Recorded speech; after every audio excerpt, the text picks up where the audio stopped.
This morning, space program experienced a national tragedy with the explosion of the Space Shuttle Challenger approximately a minute and a half after launch. The tragic explosion aboard the Challenger spacecraft in 1986, which killed 7 remarkable crew members, sent shockwaves around the globe. It was so tragic that former President Reagan proclaimed a national day of mourning to remember those who gave their lives in the war. Many people still don't know what became to the crew members' bodies. Have they been retrieved? Did they get a fitting funeral rite? Or did the blast destroy them? Come with us as we find out all the information. Allow me to introduce you to the crew members of the Challenger before we go into the mystery of what happened to their corpses. The life-altering letter that would change the trajectory of Christa McAuliffe's life and spark a national dream arrived on July 19, 1985, marking a turning point in history. After competing with more than 11,000 other teachers, McAuliffe was chosen to be the first instructor to teach in space. The enormity of the chance struck her like a ton of bricks when she considered the prospect of returning home to teach kids about the marvels of space. Tragic events, which no one could have predicted at the time, gradually overshadowed what had begun as an exciting and historic expedition. Like a cosmic explosion, word of McAuliffe's selection quickly traveled across Concord High School in New Hampshire and beyond. After learning that McAuliffe's space mission was more than a lifelong goal, it was a sign of hope for a whole country. Her co-workers, relatives, friends, and students were overcome with joy and pride. Even though she was going to be a passenger on the Challenger, McAuliffe had grand plans to use her position as a key character in the Teacher in Space program to captivate kids throughout the country with live teachings about space. People were eagerly anticipating McAuliffe's return because they thought she would continue her legacy of advocating for science and technology education with a statewide lecture series. To get ready for their historic journey, McAuliffe and her distinguished crewmates, including Commander Francis R. Scobie, began a rigorous training regimen at the Johnson Space Center in Houston, Texas. The crew's credentials were outstanding, dispelling any reservations regarding their ability. Michael J. Smith, Commander Scobie's co-pilot, had an outstanding record of flights across many aircraft types and was an experienced pilot who had proved himself on high-stakes missions on board STS-41C. Judith A. Resnick, a pioneer among female astronauts, was one of the accomplished astronauts on the crew. Resnick had made groundbreaking contributions to NASA's operations. The mission was aided by the knowledge of Ronald E. McNair, the second African-American in space, and Ellison S. Onizuka, the first Asian-American astronaut. Gregory B. Jarvis, a payload expert assigned to experiments for Hughes aircraft, completed the team. This was his long-awaited space debut following several failures. They all contributed unique knowledge and groundbreaking work to the project. It didn't matter how qualified they were. There were warning signals that something bad was about to happen, and it would shock the country to its very foundations. In light of this terrible result, what exactly was the cause of it? Stay tuned for further updates. An innovative leap forward in space travel was the Space Shuttle, a NASA-operated spaceship. The first flight took place in April 1981, and since then, it has been a flexible platform for a variety of missions, including scientific, commercial, and military payloads, as well as in-orbit research. With its design allowing for partial reusability, the shuttle consists of the orbiter, an external tank, ET, and 2 solid rocket boosters, SRBs. The orbiter carries both crew and payload. During missions, the crew lived and worked in the crew compartment of the winged vehicle known as the orbiter, which landed as a glider after a vertical launch. While in launch, the shuttle generated thrust from its 3 aft-mounted Space Shuttle main engines, SSMEs. After entering orbit, 2 smaller engines called the Orbital Maneuvering System, OMS, made it easier to move. The second orbiter-built, Challenger OV-099, was converted from a structural test component to fulfill its operational mission. The spaceship, however, endured unrelenting wear and tear with each journey, requiring ongoing behind-the-scenes repairs to replace damaged parts.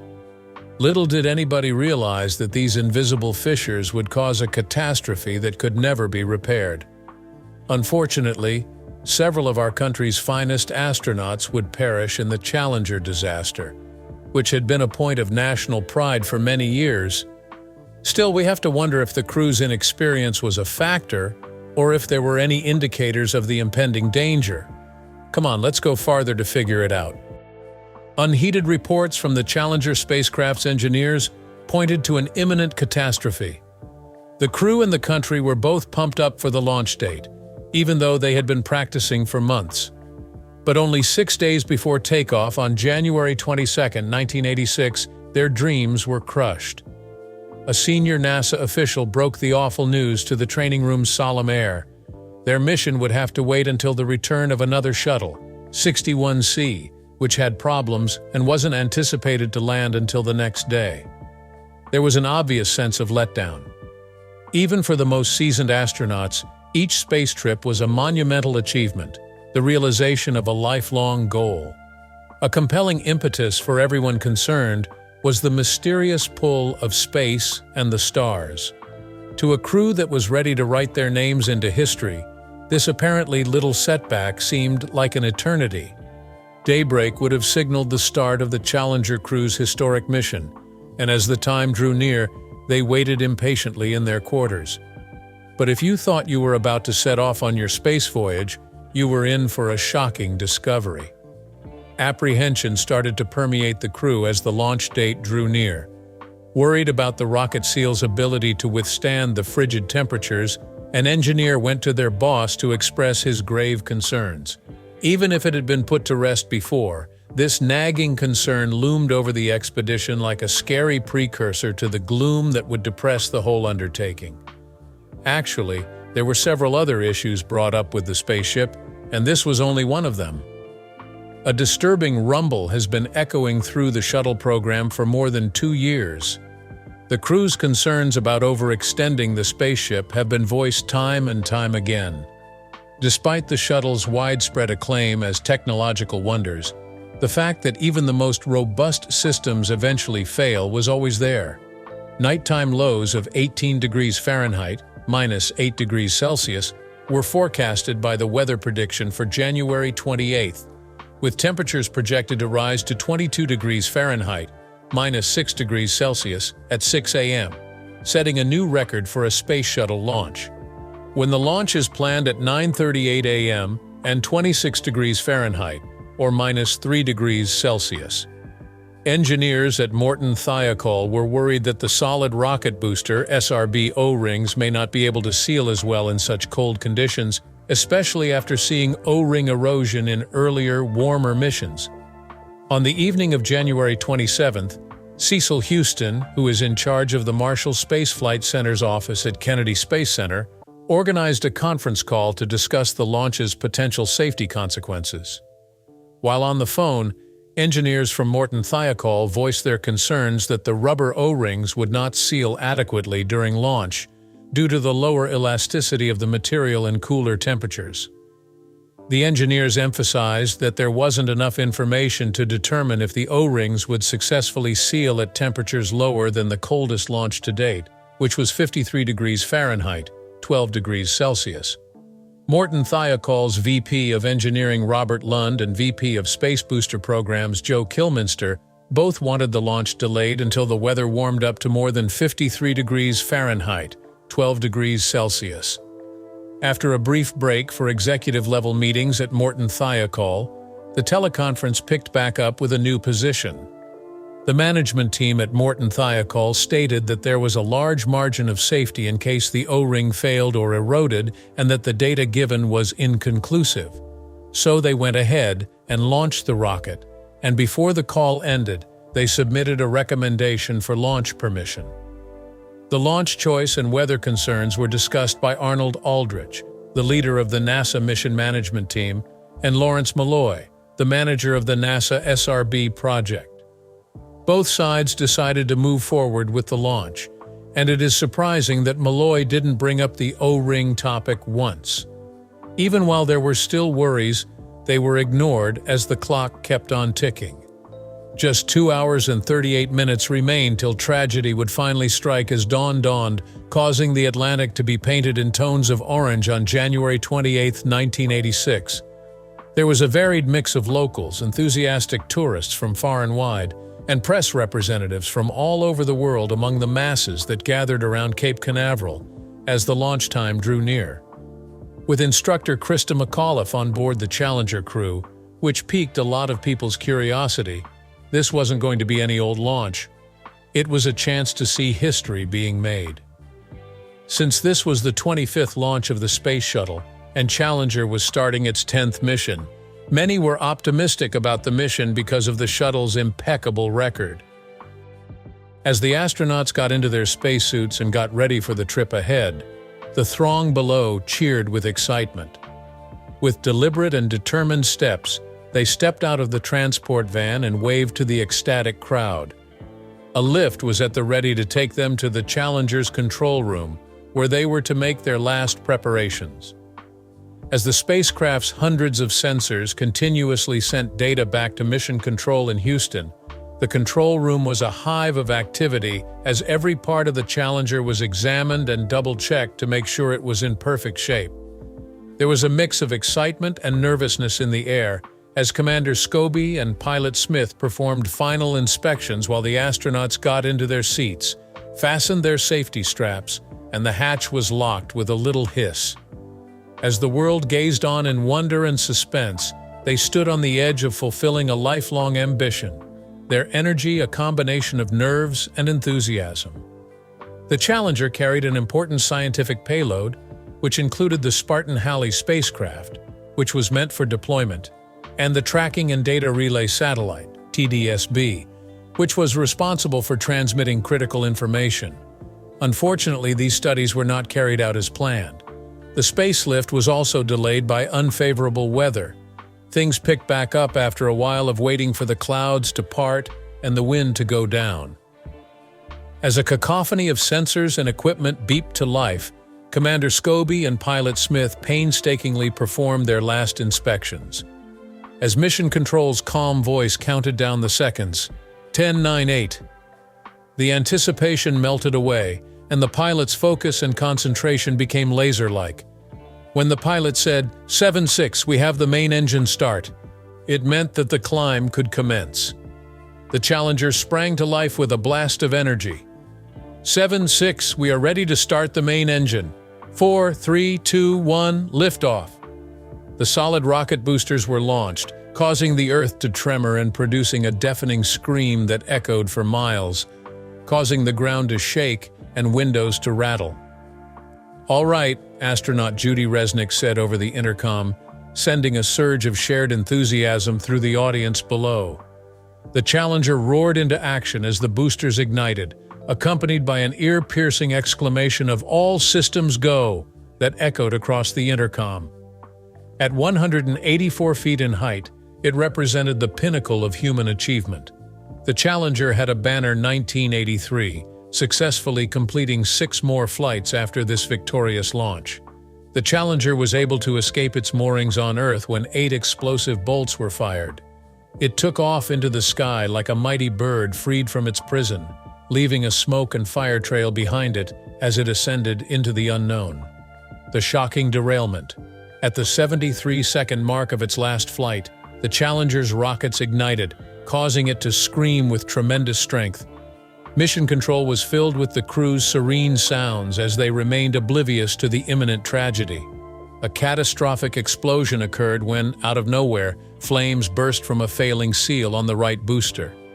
In sharp contrast to the thrill of the Challenger's maiden voyage on April 4, 1983, this horrible catastrophe occurred. Those responsible for finding the remains of the Challenger crew members began a harrowing ordeal with the disaster. At first glance, everything appeared to be in order until, at 10:04, the main engines roared to life, indicating a successful liftoff. Nevertheless, an unsettling stillness pervaded the background, and a data outage at 10:25 sparked alarm, which was first thought to be caused by interference from the launch structures. Prior to takeoff, ground-based observatories picked up on suspicious black smoke coming from the right solid rocket booster, close to an important O-ring seal. Even though this was a red flag, neither the crew nor mission control realized how bad things were at first. They had no idea that the black smoke on launch day was actually hot gases escaping via a broken O-ring seal caused by the frigid conditions. Routine measures were followed out while the Challenger resumed its climb without any hint of approaching danger.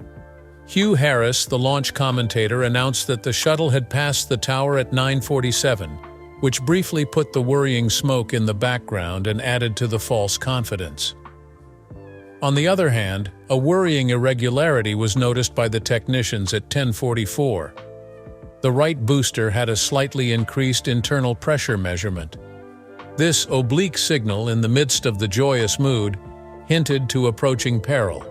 Still, the crew persisted with their duties while being uninformed of the worsening weather. At 11:08, Pilot Smith began a roll maneuver to prepare the Challenger for its mission. Tragically, they continued to ignore the silent countdown to catastrophe that was happening right in front of their eyes. Just 19 seconds after liftoff, at 11:27 a.m., the nightmarish scenario unfolded, shattering the fantasy of a successful mission. A terrifying shift to one side accompanied the Challenger's tremendous shaking. The spacecraft's course was momentarily stabilized, while pilot Michael Smith, with incredible coolness and the help of the navigation system, battled to restore control. A ray of optimism appeared at 11:43 when, according to procedure, the crew briefly regained control by reducing the throttle on the main engines. The Challenger seemed to have re-established its course and was now hurling toward its target. Sadly, this reprieve did not last. Commander Scobie issued a disturbing assessment at 12:01 as the shuttle reached 10,000 feet and the sound barrier. Vision from his window was limited. Unbeknownst to them, this foreboding foretold the imminent disastrous collapse, which was just a matter of seconds away. It is a typical aspect of the climb to approach a zone of extremely high air pressure, yet at 12:19, all systems showed normal performance. Nevertheless, black smoke plumes persisted beneath this seemingly normal surface. Then, at 12 minutes and 53 seconds, the crowd was rocked by a flash of light close to the right wing. The fire that was about to break forth had its origins at that moment. The malfunctioning rocket released a massive orange fireball from beneath the right wing a few moments later.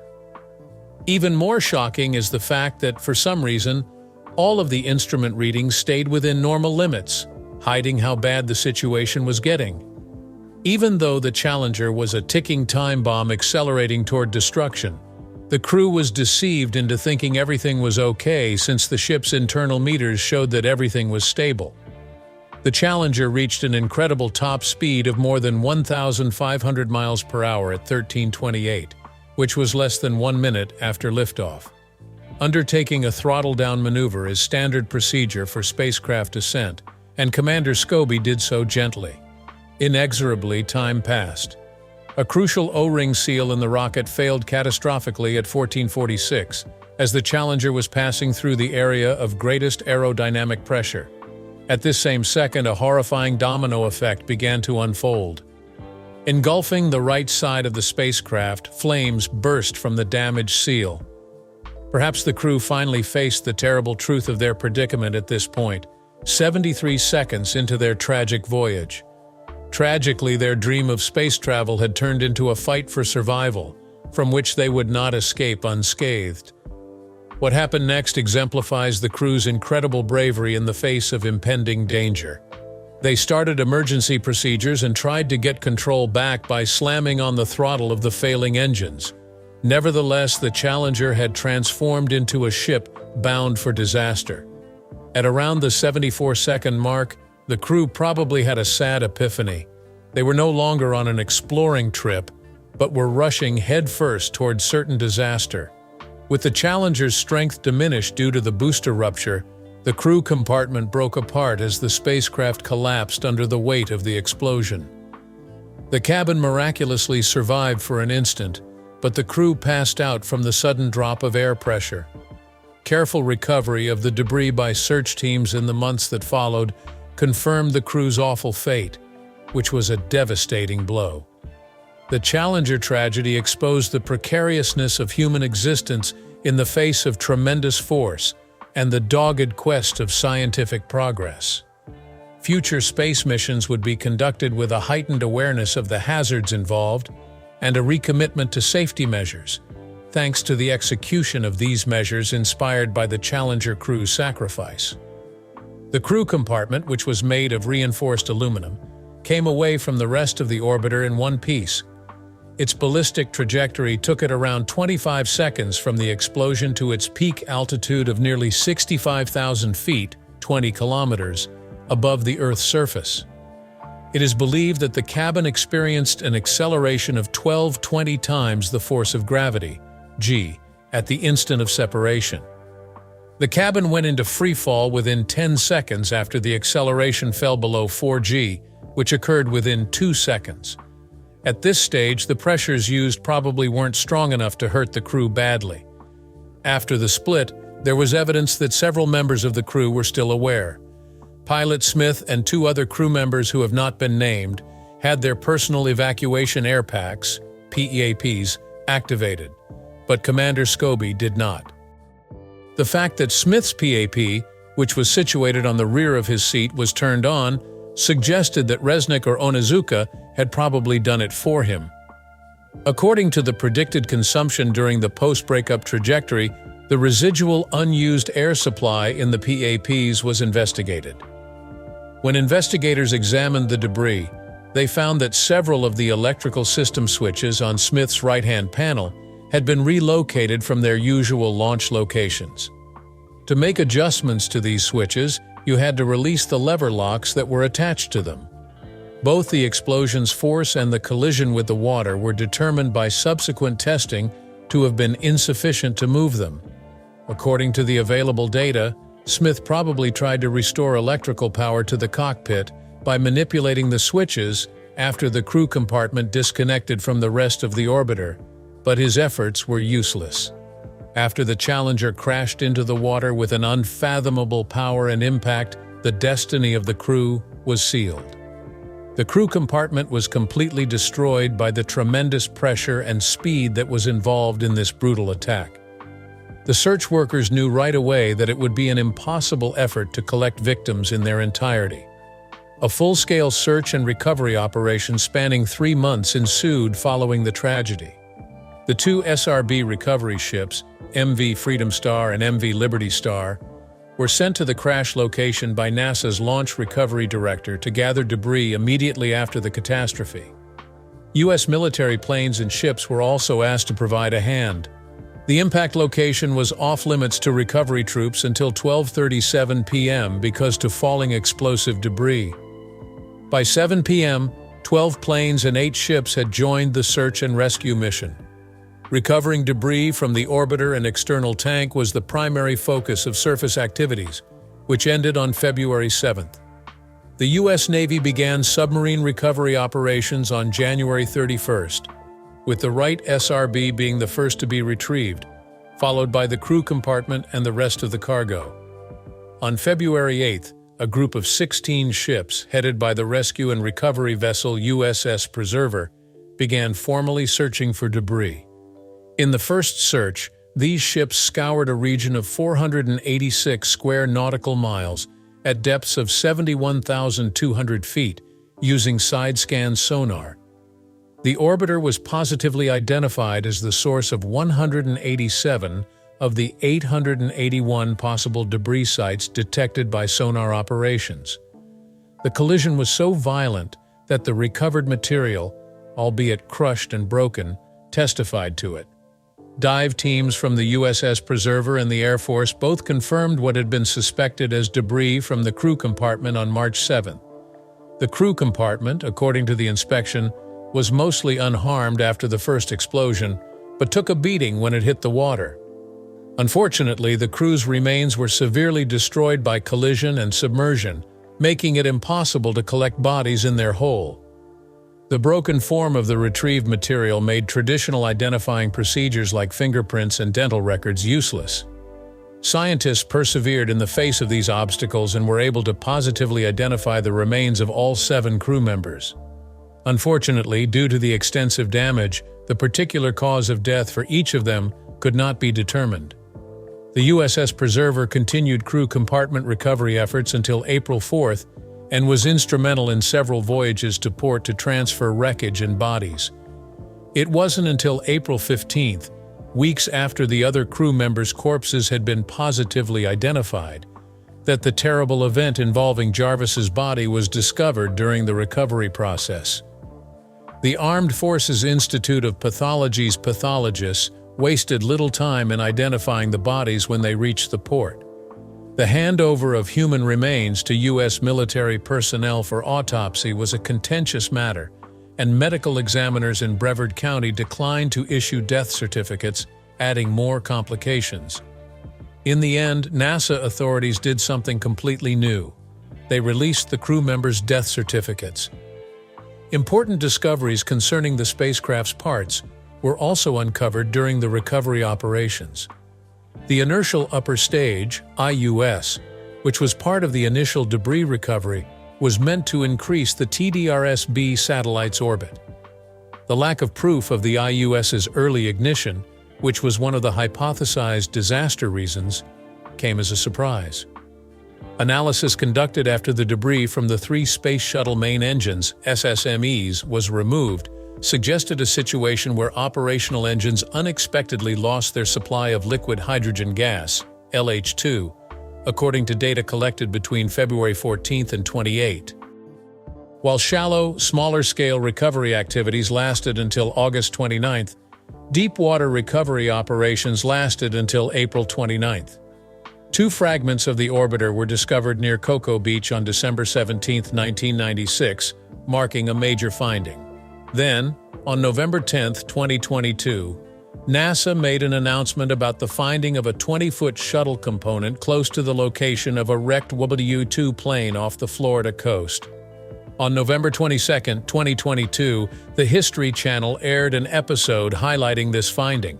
The missile silos at Cape Canaveral Space Force Station, namely LC-31 and LC-32, contain the vast majority of the non-organic debris that was retrieved from the Challenger.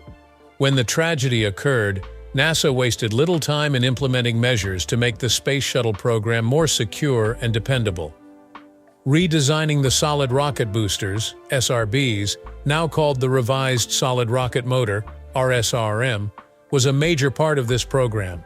An impartial monitoring committee oversaw the redesign process. A significant enhancement was made to the joint construction by adding a tang capture feature around the inside wall of the clevis to prevent the joint from rotating.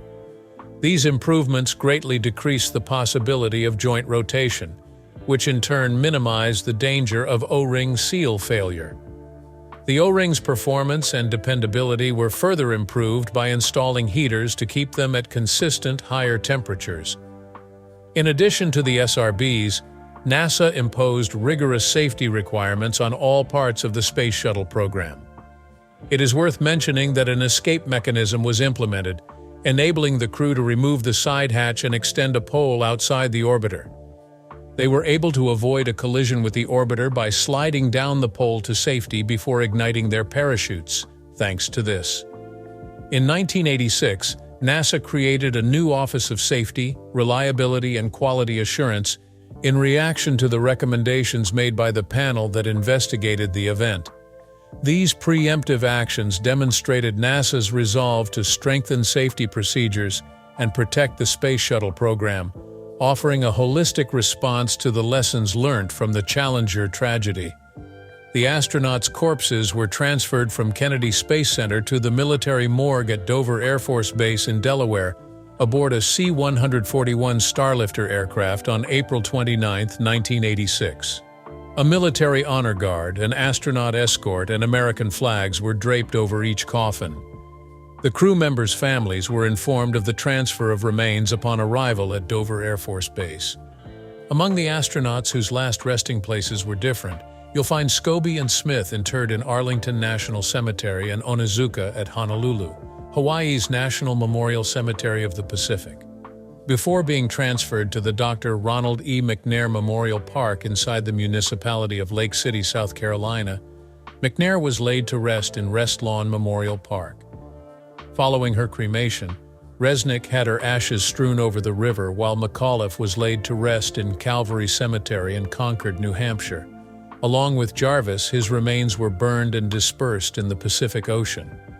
On May 20, 1986, the crew's unidentified remains were laid to rest at Arlington National Cemetery's Space Shuttle Challenger Memorial.